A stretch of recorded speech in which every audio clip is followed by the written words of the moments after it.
Oh, God has put us together. There's no doubt that we are going to be one. Let me allude to something, the change of national anthem. Some people say, okay, so what? Is that your priority? It's my priority. I agree with the National Assembly. If they make law, I got to obey that law, or we disagree openly and close the chapter. But the question of diversity, who gave us the name Nigeria? Is it not Britain? Have we changed our name? We are Nigerians. Our passport shows that. As long as we are Nigerians and one family, we remain and protect our diversity and love one another as brothers and sisters. The question of who you are, you have no control over it. It is God Almighty that put you in that particular place and make you a member of that family. You have no control over it. Mr. President, the national anthem is not about whether God has put us together. It is not about whether God has put us together. It's about you not listening to the Nigerian people. You and your rubber stamp National Assembly did not consult the Nigerian people. You people are saying there was a public hearing which Nigerians were not aware of. You are using Mike Ezekome's attendance as the basis to decide that Nigerians agreed to your new national anthem, that you arranged a hearing on a Monday and on a Tuesday it has been passed into law. There was no public hearing. It is you and your friends gathered in a place, did a make-believe public hearing, the way you will always do, so that you have a basis to pin things on Nigerians to say, we agreed on this. We did not agree. There's no way you will consult the whole Nigeria concerning a national anthem in a few hours. Less than a day, less than 24 hours. And the next day, we are already hearing that there is a new national anthem. If you say our names are Nigeria, yes, we are Nigeria. Nobody is disputing that. But we can only be going forward and not moving backwards. We rejected slavery in all its entirety. We rejected colonialism. Countries of the world are moving away from mistakes they did in the past, and you are taking us back to that place. We refuse to go back with you. We refuse to go back with you. You are a president that does not listen. You say you are not interested in what is happening in social media, but that is the means of communication in our time. And that is where most of the topics are discussed. That is where people rally around. That is where everything you need to know about the country you are running, or at least most of the things you need to know about the country you are running, are sampled as opinions. That is from where you will get information and add it to whichever way you get your information to fine-tune the issues bothering Nigeria. We do not have control over who we are. Yes, for years we have lived together as brothers. We, the youthful population, do not know about the division among you people. The division we experience comes from you, the political class. You are the ones that send the narratives. You are the ones that do the messaging. You are the ones that manage your media. You are the ones destroying our country. When you have to enter the corridors of power, you activate this ethnic divide that the younger generation are unaware of, because we are either married, or we are related by blood, or we are friends. We do not know about your bickering or your ethnic tensions. You guys are the ones bringing it back to us. That national anthem was written by a foreigner in a time when they noticed that you guys were divided. But generations have come out and trying to fix that division that we see in you people, the bitterness we see in our fathers. They are unknown to us. If you say that reverting to a national anthem that was in the colonial era is your solution to the unity of Nigeria, you are lying. You are in total disconnect with the people. You are unaware of the times. You are not planning for the next generation. You don't know what you are doing. Moreover, during the election, you and your team rode on that ethnicity, rode on that same point to come to power. You divided Nigerians the more. Start with removing everybody in your cabinet that heated our polity during the election. Ononuga, your spokesperson, is number 1. FFK, your bosom friend, is number 2. Reno Omokri, your ally in PDP, is number 3. Many of your people in your cabinet, when they need power, they activate the thing you say you are fighting. The hypocrisy in you, a bigot who rose to power by tearing Nigeria apart. We will not buy it. We will not be deceived by this, your deception. The younger Nigerians will not be deceived by your deception. We know who you are. We know how you operate. We know how you came to power. Your government is an illegitimate one, and it cannot impose on Nigerians a national anthem that we have rejected. The youthful population of this country, people from 0 to 50 and above, 60 and even 70, are telling you that you cannot take us backwards. If you feel that changing the name of Nigeria is part of moving us forward, then keep moving forward and don't be going backwards. We accepted the national anthem of local content of a Nigerian or Nigerians put together. A competition that was won, and we accepted that national anthem. That's the anthem I know. That's the one my children know. I don't know the anthem you're taking me back to, because it reminds me of how the lives of my fathers were destroyed. It reminds me of your hypocrisy. It reminds me of your deception. When I see you and all you did during the elections, when you were telling people from different other parts of the country not to come out to vote in your boys in Lagos State. When you never did anything to stop the killings and the harassment of people who want to choose their leaders. When you bulldoze your way into power in the middle of the night and stole our election, that is when you divide us. That is when we remember that we are not carried along in the things of Nigeria. When you hijack an INEC and say that there are technical hitches, which you also took over the courts and never allowed to be proven, that is when you divide us. Your speeches cannot unite us because we know who you are. Mr. President, the youthful population of Nigeria, whom you killed to come to power, whom at the toll gates, your staff and people turned off the lights for the army to shoot to death, will not accept your change of national anthem. We are still grieving. We are still grieving until you heal us, until we are healed from knowing that the people who want to come to power, who call themselves our leaders, killed us. We will not accept any of your national anthem as a strategy of healing. We cannot be healed by those who divide us. If you want us united, review the Constitution of Nigeria. If you want us united, plan for the younger generation. If you want us united, let our youthful population have jobs. Bring security. Let them see food to eat. These are the things that divide us. If you want us united, make your appointments uniform. Observe the federal character.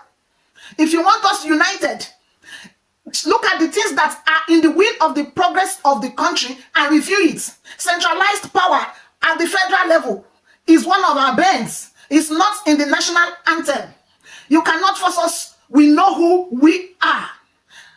Every youthful population of Nigeria rise up in rejection of this imposition. You were not consulted. We woke up to see that the same people who are destroying us want us to sing an anthem which they feel will unite us when they remind us of the destruction of our fathers.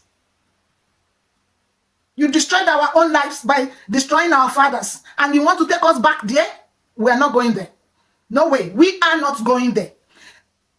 The National Orientation Agency was supposed to go on a massive publicity regarding the plan to change the national anthem and give it time, get the votes of people. If Senator Ume is saying that Nigerians, there was a public hearing and that they have rights to decide for us because they are our representative, then he is lying. That we elected you, you did not come to ask us, and you are saying that you have the right to make decisions. The reason for putting you in the National Assembly is so that when such bills come up, you go back home to your constituents and find out from them their opinion. You bring that opinion to the House, they will sample all the opinions, put them together, and take statistics and maybe the average out of the opinions. You people are running this government like we are fools. TINUBU, this is an era you need to pay attention. Countries of the world are planning for their younger generation. They are planning for tomorrow, and you are going backwards. Do you know how your administration from Buhari and now, you said you are continuing what Buhari did, and do you know how you people have taken us years backwards?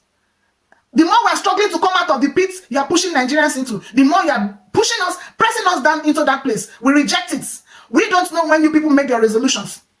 Michael Zuckerman, if they are using you as a reference to the acceptance of Nigerians to that national anthem, they should know that you were there as a lone voice and probably was not even going to be listened to if you said otherwise. Or if what I'm saying is not true, let them know that you cannot decide for Nigerians because they've referenced you a lot in this national anthem of a thing. We refuse it. We reject it. We know the national anthem, Arise, O compatriots, Nigeria's call obey. To serve our fatherland with love and strength and faith. The labor of our heroes past shall never be in vain. To serve with heart and might. One nation bound in freedom. We are one nation, we are not tribesmen. We are one nation. If what you are talking about is brotherhood, brotherhood is not gotten by changing national anthem. Brotherhood comes from the unity of purpose, from the unity of achievements, and the happiness of a sense of belonging. Not when you witch hunt. Can you listen to everything I've said about Obi since you came into this electioneering scene? You've never come up to condemn what your party and your people agree to that man. Have you listened to where you're coming from in Lagos State and what they said they will do to the Igbos and what they're even doing? Who are you deceiving? Have you bothered to listen to your campaign speeches and what you said about that man from the east of Nigeria? And you come here and preach to Nigerians about unity, about national anthem as unity. The national anthem we have now also talked about unity. The second stanza said, "O God of creation, direct our noble cause, guide our leaders right, help our youth the truth to know, in love and honesty to grow, and live in just and true. Great lofty heights attain, to build a nation where peace and justice shall reign." If you had said we should face the second stanza of our national anthem, we would know you mean what you're saying. But with this thing you are doing, we know is a way to divert our attention from the failures of your administration. An administration that does not pay attention to the times. Go and see how countries plan for years. Their projections is towards the future and not a retrogressive one.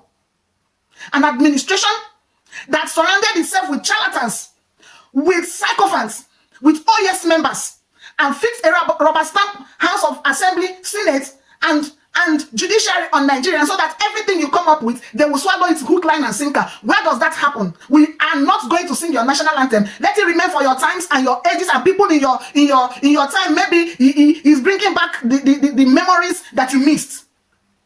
We don't know that national anthem. Our children that are born now don't know it. I had to explain to my children that there's a new national anthem, and these are the weddings. They were struggling, and I can't even explain why we had to throw this part at this time. When what you do and what you say are contradictory. You preach unity while you do a lot behind. You call Peter Obi the one that comes from the east. Now statistics will go chop. It's time to chop statistics because you need that statistics to plan for your country. You don't know what we have in our country. You don't know what we need. You don't know the parameters to put in place to be able to achieve the things we need. So now you need statistics. That man you berated during the elections, and he was so graceful not to berate you, yet you talk about unity. Talk to yourself first before you talk to Nigerians. We are the Sorosoke generation. We will speak up. The ills of your government is the thing taking us back and not the national anthem. We will not sing that national anthem. It's not for me. I will not encourage my children to sing it. I will not encourage any young person to sing it. We will reject colonialism expressed in you people at all levels vehemently. We refuse you. Go and look at labor and their demand. 60,000 naira cannot take them home. They cannot transport with it, let alone stay with it for a whole month. That is what you should be bothering about and not distracting us with singing national anthem. Oh yeah, stand up and sing it. Let me know if you know it. Mr. President, stand up. Sing the national anthem from start to finish. Let me know if you can remember. It gives the aura of someone talking. When I sing the national, it gives the aura of someone talking about Nigeria and not me embracing my country. We are patriots. Patriots. That is who we are. Vocabularies have changed. Nomenclatures have changed and you are not changing. You have a generation to plan for. You have lived a greater part of your life and you can't be planning for the past. You are planning for the future. And that is the future, the now of our young population and the tomorrow of our young population, as well as those that are still going to be born, not those who have died and may soon die, though it's God that decides life. But you understand what I mean when I say that. Mr. President, stop deceiving yourself, because you can't deceive us all. We need you. So step down if you don't know what to do. After all, when people steal things, they don't know how to use it. You stole a power that you don't know how to wield, and it's costing us a lot. We might be able to bear you for this number of 4 years, but we can only keep quiet if you don't push us to the wall. Mr. President, do not force the old colonial national anthem on Nigerians. I have the right to decide what I will accept. Your rubber stamp House of Assembly or whatever cannot decide for me. Let whoever is representing me in that house come back home and have a gathering with the people and return to tell you people the decisions. Those are the grassroots made, and not the ones you people did in Abuja in one day. How many people were flown to Abuja for that purpose? What publicity did you do? Enough. Enough. This is your second year in office. It is not too late to sit down and start looking at the things you are doing. Anyway, there seems to be an element of surprise you are bringing on. We will still be watching, because we think that you are headed somewhere with this national anthem change. But you need to revert it. Meanwhile, we will be watching to see your next step, if it is anti-people or not.